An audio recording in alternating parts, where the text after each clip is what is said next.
O desembargador aposentado Sebastião Coelho, que atua na defesa de presos do 8 de janeiro, afirmou na terça-feira que o ministro Alexandre de Moraes, do Supremo, foi desmascarado na reunião com Pedro Vaca Vila-Real, representante da OEA para a liberdade de expressão. O desembargador participou do encontro acompanhado dos advogados e familiares dos presos do 8 de janeiro e de Daniel Silveira. E é com ele que a gente conversa agora, é hora de entrevista em Oeste Sem Filtro.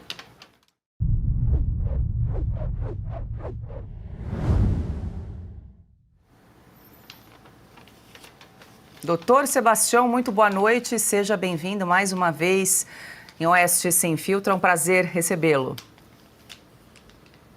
Boa noite, Paulo, Augusto, Piotr, Constantino e toda a audiência. Alegria minha sempre estar com vocês. Doutor Sebastião, nós acompanhamos um trecho da sua participação da reunião com relatores, integrantes ali da OEA, e ficamos com uma dúvida e nada melhor do que perguntar diretamente ao senhor. O senhor chegou a pedir diretamente ao relator, ao Pedro Vaca Vila-Real, para visitar pessoalmente o seu cliente Felipe Martins? Paula, inicialmente para afastar algumas dúvidas que têm sido divulgadas, o Felipe Martins sempre esteve, está e estará à disposição para falar. Foi impedido de falar com a Oeste, impedido de falar com o UOL, impedido de falar com o próprio Congresso Nacional. Então, eu quero informar que desde o dia 1º, foi enviado o e-mail para a comissão e no dia 5 de fevereiro, e mantido contatos. No dia 5 de fevereiro, houve a confirmação do recebimento do pedido para falar. Contatos com a equipe do senhor Pedro Vaca. No sábado, em um novo contato, sempre telefônico, foi informado que possivelmente essa oitiva ocorreria no dia 12 aqui em Brasília. Inclusive, o doutor Ricardo Schiff ficou preparado para viajar até Brasília. No sábado, foi feito um relatório complementar, porque eles informaram que o foco seria tão somente na liberdade de expressão. Foi feito esse relatório complementar e encaminhado para a equipe do senhor Pedro.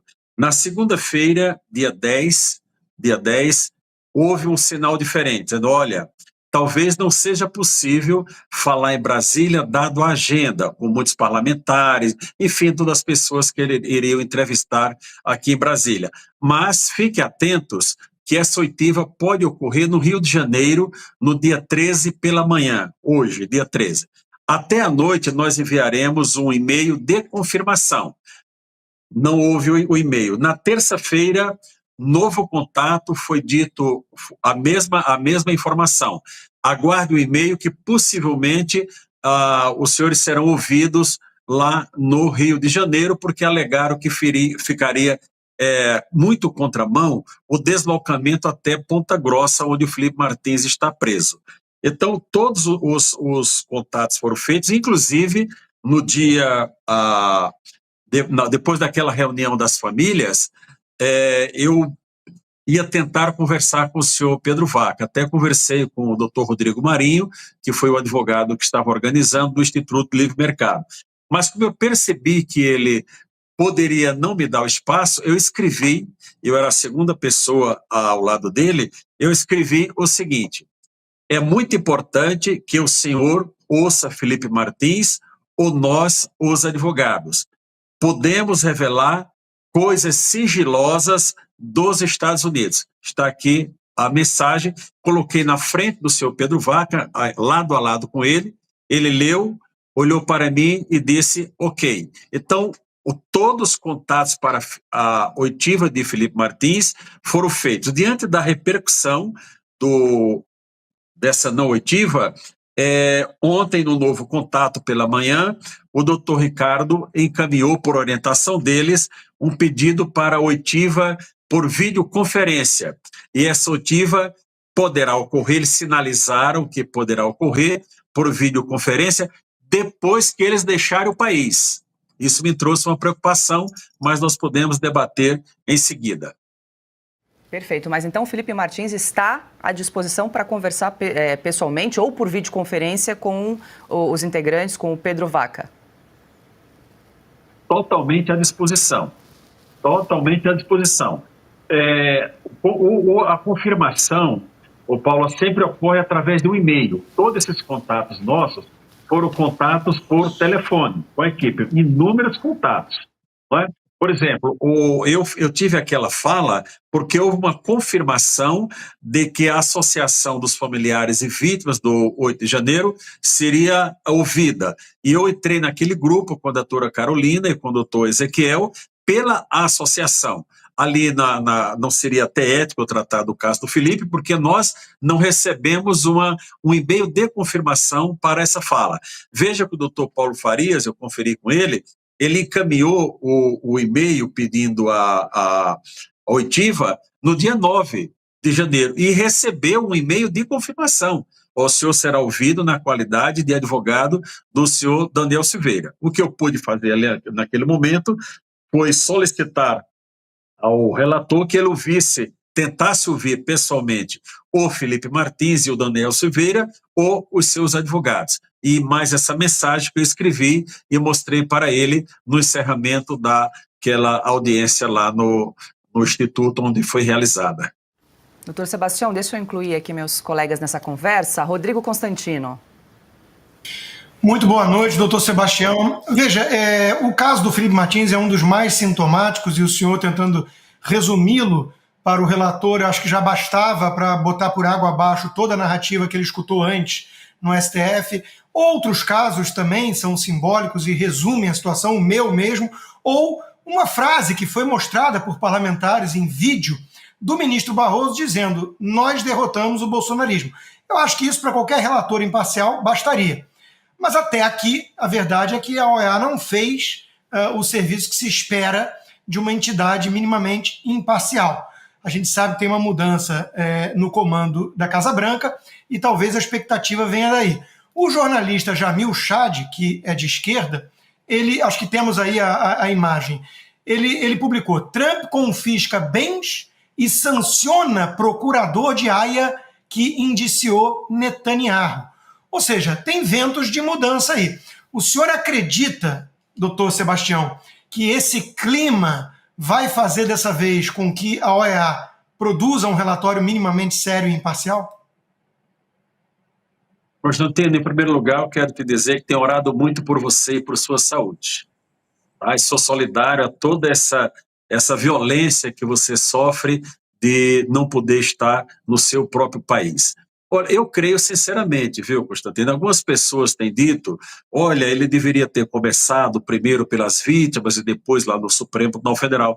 Eu não achei isso muito relevante, porque se ele tivesse ouvido primeiro a todos nós, os denunciantes, não é? Os senhores ministros teriam a oportunidade de dizer: não, isso não foi assim. Como eles conversaram primeiro, nós tivemos a oportunidade de desmontar toda a narrativa. Constantino, a reunião das famílias que eu participei foi devastadora. Os depoimentos, a Mariana, filha do Oswaldo Eustáquio, a Luísa, filha do Clesão, enfim, um jornalista que mostrou a tortura que sofreu, só estava fazendo a reportagem. Teve um momento que eu achei até que ele ia chorar, sou sincero para você. Então, ele está levando do Brasil a imagem real do que é o nosso sistema atualmente, que o Supremo Tribunal Federal é um tribunal abusador, e eu disse isso para ele frente a frente, a menos de 50 centímetros, não é? De que o Supremo Federal é um tribunal abusador e que nós temos um sicário chamado Alexandre de Moraes, e que nós somos a resistência. Então, essa percepção ele levará com certeza absoluta. Se ele fizer um relatório de forma diferente, vai me causar surpresa. Alguns estão dizendo: olha, isso daí não dá muito. Eu creio que nós teremos um momento de vitória muito em breve. Da mesma forma que o presidente Trump sancionou o procurador lá de Haia, eu espero para muito breve sanção para Alexandre de Moraes por merecida, e não só ele, aqueles que estão referendando as suas decisões arbitrárias contra a liberdade em nosso país, contra a liberdade de expressão e contra a nossa democracia, a despeito de propagarem que estão defendendo a democracia. Então, eu sou uma pessoa que tenho... eu não estaria, Constantino, fazendo a luta que estou, se eu não acreditasse em vitória. Eu acredito numa vitória, sim. Ela será abreviada. A vitória abençoada do presidente Trump está antecipando, abreviando aquele sofrimento que nós teríamos por mais tempo. Já somos mais de 98 mil telas, doutor Sebastião, acompanhando essa conversa. Deixa eu incluir agora Augusto Nunes. Boa noite, doutor Sebastião. Prazer, como sempre, entrevistá-lo. Muitos dos nossos espectadores querem saber quais são os desdobramentos desse tipo de relatório que será apresentado pelo VACA. O senhor sabe o que acontece agora, doutor Sebastião? Veja, após ele ouvir a todos aqui no Brasil, e o Supremo já soltou aquela notinha com fotos junto, né? Ele já disse, olha, eles têm o relatório deles e eu terei o meu. Tem que deixar claro para as pessoas que o enfoque dessa visita, porque a comissão ela tem vários setores, várias relatorias. Essa relatoria é a relatoria da liberdade de expressão. Tanto é que o Felipe e o Ricardo prepararam lá do Paraná a complementação. Eu tenho que dar o crédito para o colega Ricardo Schiff, e teve a ajuda do Felipe, que eles pediram para fazer o enfoque na liberdade de expressão. E foi demonstrado, nós temos o encaminhamento. Eu não sei se vou pedir autorização aqui, conversar com o colega em seguida, Augusto, e eu vou mandar para você. Perfeito. Vou mandar para vocês aí o que foi que nós pedimos, não é? E foi demonstrado que a liberdade de expressão no Brasil, especialmente o Felipe Martins, ele está cerceado. Não é? Agora, houve também apelos para que possa vir ao Brasil a relatoria dos direitos humanos. Então, eu tenho, assim, muita esperança, o Augusto, de que ele fará um relatório isento, até porque o Supremo tentou dar uma enquadrada, dizendo, olha, o relator está aqui do nosso lado, e ele já disse, olha, eu terei o meu próprio relatório. E após conversar com os parlamentares, ele disse, olha, os relatos são impressionantes, ele não poderia ir além disso, até porque ele está no Brasil. E eu vou falar uma situação aqui, que a equipe sentiu que estava sendo vigiada. Isso aqui é uma informação que nós colhemos aqui, que os passos dele estavam sendo vigiados. Quando isso foi esclarecido, vão dizer, olha, não era vigilância velada para ver se ele estava em segurança, né? Mas nós sabemos que não é isso, não é, Augusto? Na verdade, essa vigilância era para saber, e é para saber, os passos que ele e sua equipe está dando aqui no Brasil. Isso comprova que a preocupação dele em ouvir o Felipe Martins só quando deixar o Brasil, que tem alguma coisa que nós não sabemos, mas temos o direito de suspeitar diante do estado policialesco que nós estamos vivendo em nosso país, tendo à frente esse senhor que se intitula juiz, mas não é um juiz. Ele está ocupando, espero que temporariamente, esse cargo de juiz, porque as atitudes dele mais se assemelham a quem está no caminho da criminalidade. Pergunta agora de Adalberto Piotto. Doutor Sebastião, boa noite, seja bem-vindo uma vez mais. O senhor falou, ele veio exatamente com a função de verificar o estado da liberdade de expressão no Brasil, mas tudo o que sucedeu, tudo o que veio depois de uma tentativa do Supremo, naquele momento bem sucedida, é o inquérito mais longo do Supremo em relação à revista Cruzoé. De lá para cá é que a gente viu, por exemplo, o que o senhor inclusive disse, teve a oportunidade de dizer de frente para os ministros do Supremo que eles tinham se tornado as pessoas mais odiadas do país. Porque de lá para cá a gente viu um Supremo se transfigurar, se é que isso me permite essa expressão.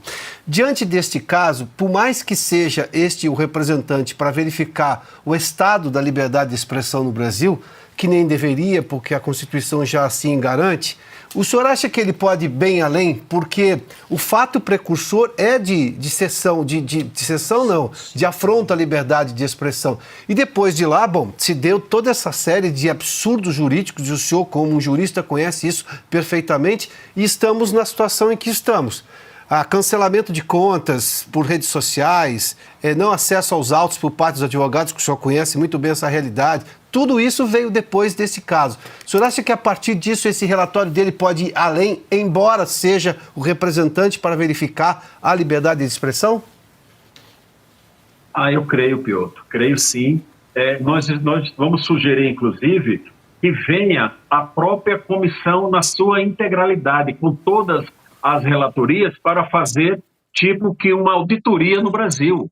O Brasil precisa ser passado por uma auditoria no campo da liberdade de expressão, no campo da liberdade, dos direitos humanos e no campo do cerceamento de defesa.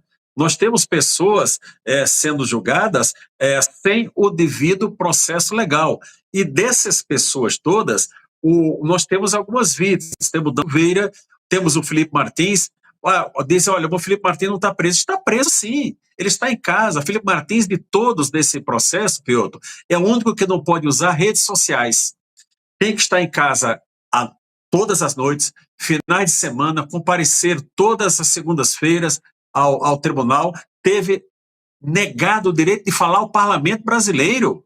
Ao parlamento brasileiro, se ele falar a qualquer órgão de imprensa, Alexandre de Moraes manda prender no outro dia. Nós sabemos que é assim, embora o Felipe já teve até vontade de falar. Eu tenho que falar, o Felipe está engasgado. Eu até faço um desafio ao ministro Alexandre de Moraes, daqui. Infelizmente, tenho que chamá-lo de ministro ainda. Que ele deixe Felipe Martins dar uma entrevista coletiva, que não seja só no órgão de imprensa, para a nação brasileira saber o que o Felipe Martins tem a dizer. Eu gostaria de saber. Se ele não o fizer, em sendo denunciado o Felipe, que eu espero que não seja, porque não tem nada contra ele, no interrogatório ele vai ouvir tudo que necessita ser ouvido. No caso de Felipe Martins ser denunciado, o que dentro de uma normalidade não seria, mas como nós estamos no estado de exceção, infelizmente tem que ser dito, o procurador Gonet, Paulo Gonet, está fazendo o jogo do Supremo Tribunal Federal. Basta ver o parecer dele no caso agora do Daniel Silveira. Nós não podemos esperar muita coisa dali da Procuradoria, infelizmente. Mas no que diz respeito ao Felipe Martins, eu volto a dizer, ele está à disposição para hoje. Aliás, Piotr, ontem nós fizemos uma chamada, eu, o Felipe e o doutor Ricardo, das 20 às 21 horas. Ficamos conversando por 1 hora e determinando o seguinte, vamos ficar com os celulares ligados para ver se tem alguma, de repente, uma mensagem lá da comissão dizendo, olha, houve uma brechinha, vamos ouvir aqui às 10 horas da manhã. Nós estávamos dispostos a pegar o voo noturno que tivesse para amanhecer no Rio de Janeiro e falar. Se nós falarmos com o relator por 20 minutos, ele vai ter a consciência do que é o abuso de poder que é praticado contra Felipe Martins. Esse jovem está sendo abusado de seus direitos humanos, na sua liberdade individual e na sua liberdade de expressão, tão somente por ter sido um funcionário que serviu ao presidente Bolsonaro. Nada mais do que isso. Não tem absolutamente nada contra Felipe Martins e nós temos que aproveitar sempre para enfatizar isso do nosso lado da defesa. Já são 108 mil telas nos acompanhando aqui nessa entrevista, além das centenas de pessoas que nos acompanham também pelas TVs e rádios. Doutor Sebastião, só para esclarecer aqui, ficamos numa dúvida. O Felipe Martins poderia pegar um voo de Ponta Grossa para o Rio de Janeiro? Ele teria essa autorização? Não. Seriam só os advogados? Não, nós pedimos ao relator, à equipe, né? São 3, 4 pessoas, houve uma interlocução frequente. Nós não podemos citar nomes para preservar, viu, Paula? Mas nós pedimos para ele ir até Ponta Grossa ouvir o Felipe Martins. Isso foi conversado ao telefone. mas foi colocada a impossibilidade diante da agenda que teria em Brasília, São Paulo e Rio de Janeiro, e para Ponta Grossa teria que pegar voo para Curitiba. Enfim, ele mostrou uma impossibilidade, mas colocou a possibilidade de ouvir os advogados. E nós estivemos sempre à disposição. Se hoje o senhor Pedro Vaca Villarreal quiser ouvir o Felipe Martins, basta ele dar o retorno no e-mail que está lá, nos e-mails que estão lá cadastrados, e olha, vou te ouvir daqui a meia hora, que o Felipe Martins entrará por videoconferência para falar tudo o que tem que falar, inclusive dos detalhes que nós sabemos lá dos Estados Unidos. Só não podemos revelar, mas sabemos. Mas para uma comissão oficial, em sigilo, poderíamos revelar. Carlo Cauti. Doutor, muito boa tarde, obrigado pela entrevista. Doutor, eu queria lhe perguntar, essa comissão ela foi convidada pelo governo brasileiro a vir ao Brasil, um fato que despertou curiosidade também, e muita gente que se perguntou se o governo brasileiro estava convidando alguém que iria investigar os abusos cometidos pelo maior aliado do atual executivo, que é o Supremo Tribunal Federal. Esse fato lhe causa estranheza? É algo normal? Como o senhor se explica isso? E qual foi a percepção que o senhor sentiu do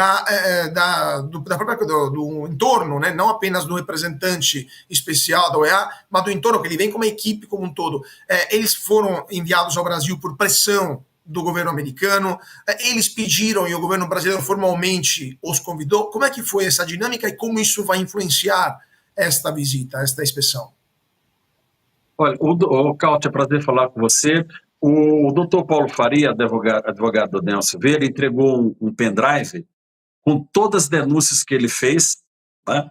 Entregou em mãos lá ao senhor Pedro Vaca e disse, olha, é estranho que nós tenhamos feito tantas denúncias que os senhores nunca se dispuseram a vir ao Brasil.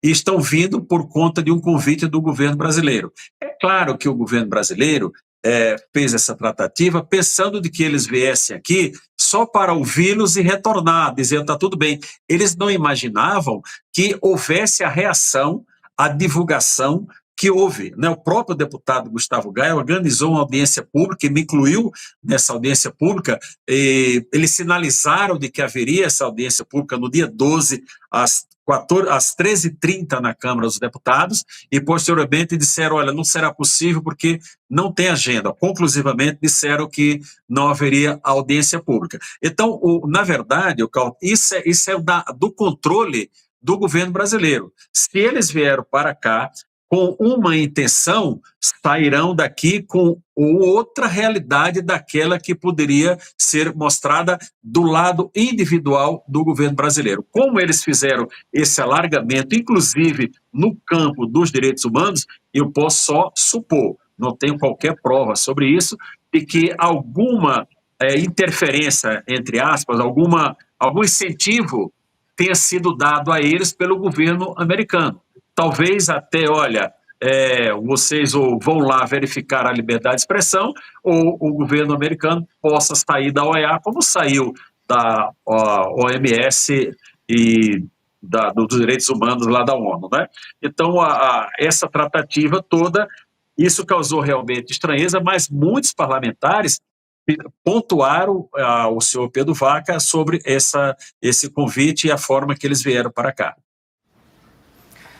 Doutor Sebastião, quero agradecer mais uma vez a gentileza de conversar conosco. O senhor quer fazer mais alguma ponderação para a gente fechar aqui esse bate-papo? Não, Paulo, só dizer a vocês que continuem. Vocês são a voz da liberdade em nosso país. Vocês são a voz da liberdade.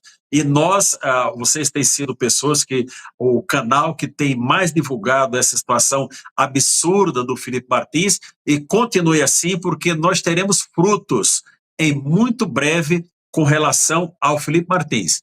O caso do Felipe Martins derrubará autoridades aqui neste país. Derrubará autoridades aqui neste país.